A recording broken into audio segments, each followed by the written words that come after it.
It's the Jim and Terry Show, coming to you from the Hobbit Hole Studio in Bobcaygeon. I'm one of your hosts, Terry, and the empty seat is Jim.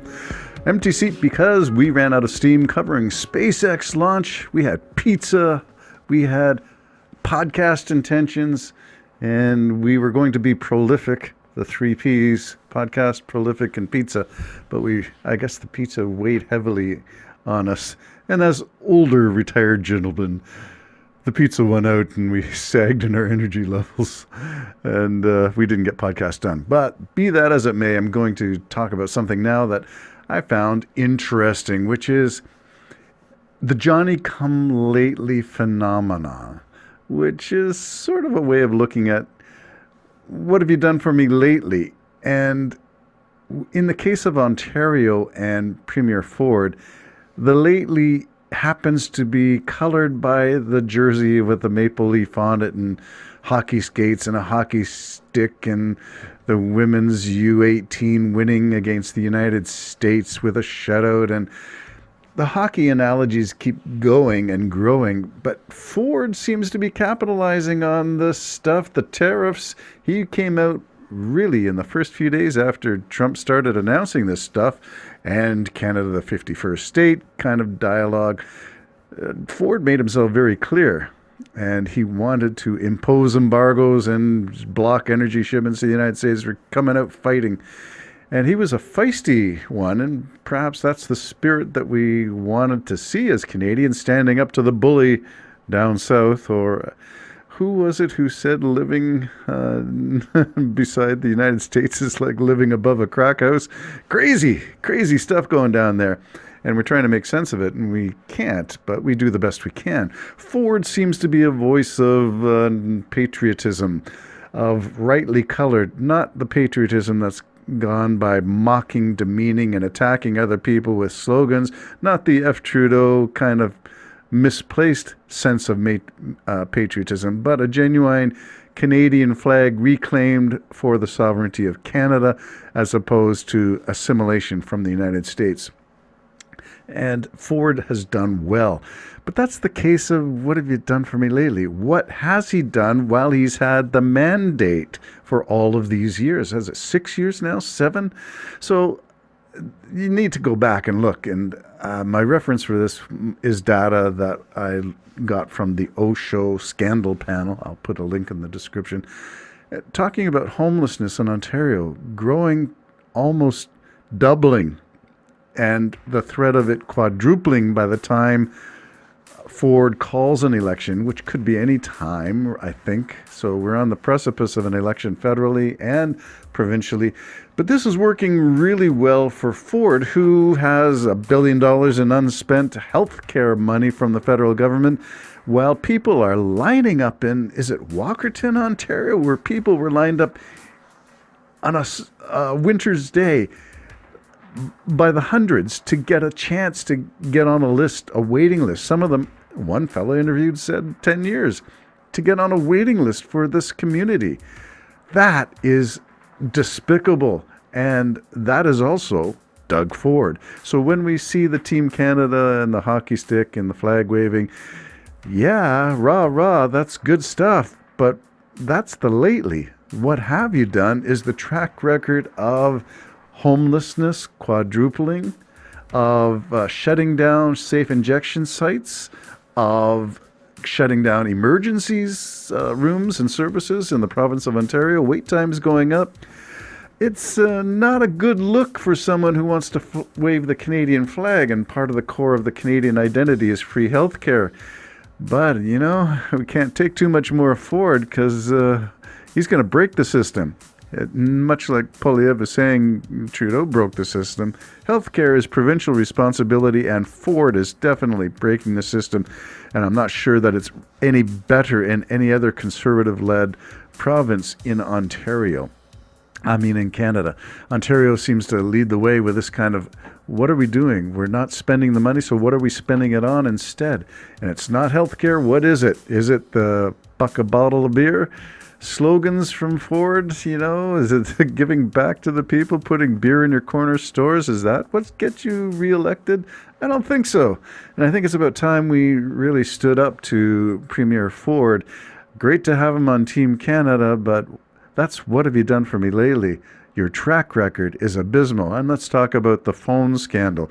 Ford refused to hand over his phone data because there's a lot of chatter about the contents of those private conversations that he would like to remain private over the Greenbelt land grab scandal. Don't let Ford off the hook. He wants to privatize land. He wants to sell it to his friends. He wants to have a grift and a quid pro quo. And that is not a good look for a leader of a major province in Canada. And then as well as not obeying the court order to turn over his phone, he wants to, give public lands to foreign corporations. The example is the Ontario Place scandal, which is giving a 99-year lease of public lands to a for-profit corporation from Europe to host, I think it can be safely said that it's a spa with underground parking. What? Yeah, so as much as I would like to wave the Team Canada flag and celebrate Doug Ford as chairperson of the Council of Premiers for this year, and as much as I would like to celebrate him going head-to-head and taking to task Danielle Smith and her romp down to Mar-a-Lago with Kevin O'Leary and Jordan Peterson, I want to say that is a little too little and a lot late in terms of demonstrating patriotism and national spirit.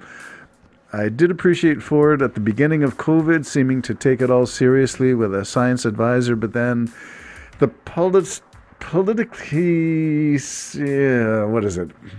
He began to use politics to go in opposition in a different direction than science was dictating. And we came out of it a little too soon, out of COVID, mandates gotten rid of. Ontario, well, people said, I didn't even notice there was even a pandemic around. At least that's what I was hearing from some. I'm not sure where people were living during the pandemic, but Ontario was hit, and pretty significantly in urban centers. Rural communities, not so much. But again, follow the science. And Ford, in my opinion, yielded to political pressure. And the political pressure on a Conservative Party comes from business, comes from corporations. And the pressure did influence policy. It did not follow the science all the way through, but, that's the way it goes. Did we get all the air purifiers in schools that we were supposed to do? Did we get all the mitigating strategies that we were supposed to get? No. And yet boards of education are expected to carry on. Business as usual. Business. Conservative Party.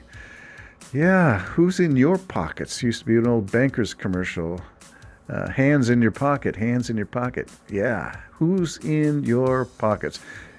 And I don't think, speaking of the Conservative Party, it seems to be corporations who seem to be making donations that really influence policy, when science should be guiding the way through pandemics and through cases of health. Public health and safety should not be a corporate issue. It should be the public that is being served by elected officials, not unelected advisors, like the Elon Musk and Vivek Ramaswamy, among others, the oligarch class of the United States calling the shots on policy. At least that's the way it seems to be going.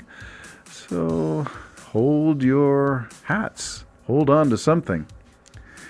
There were other statistics that came to mind in terms of Ontario and the dichotomy, the split between Ford as the new captain of Team Canada. Yes, I celebrate that, but statistics in Ontario in terms of homelessness, in terms of access to drug injection sites, in terms of politics influencing policy.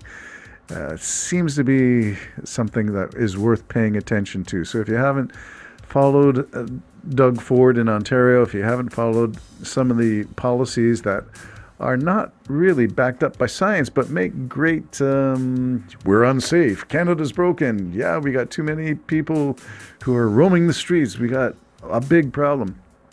Yeah, we are not seeing solutions from Doug Ford in Ontario. So we need to be aware of that. Other things that I found interesting, I'll just throw this one out, is that Trump has a new Hollywood Advisory Council. Yeah, advisory is a loose word.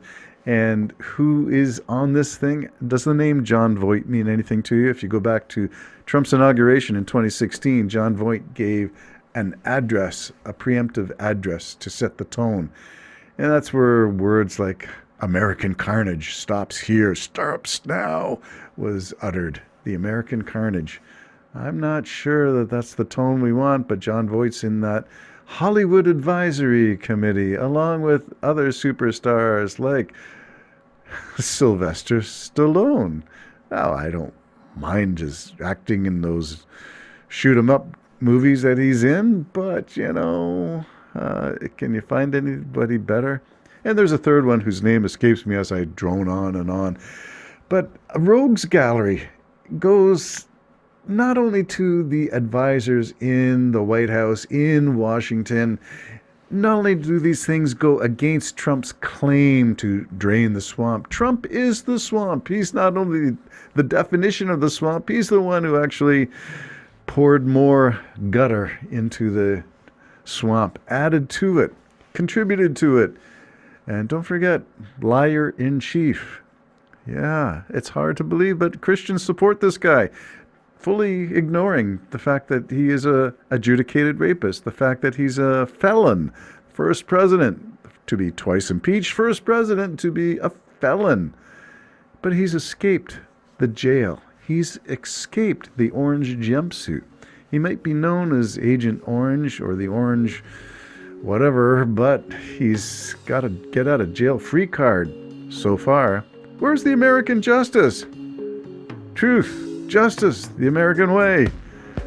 It's a swamp out there. Getting kind of swampier too.